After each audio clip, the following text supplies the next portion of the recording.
2 বছর বয়স বাবার।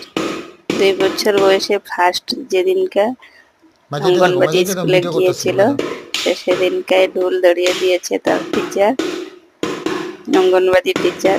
সেদিনকাই সে এতটুকু বাজানো পেরেছে। এই সবাই টিচার সবাই ভালো পেয়েছে। দেখে নেন, 2 বছর 2 মাস মান ছিল তখন।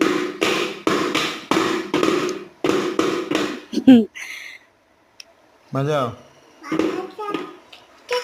পরে পরে পরে পরে দেখবা, আরো বাজাও। ইচ্ছা করলে আরো ভালো করবে পরে। ফার্স্ট দিনেই হাতে নিয়ে এতটুকু তার জীবনে আরো আগে যেতে কামনা করবে।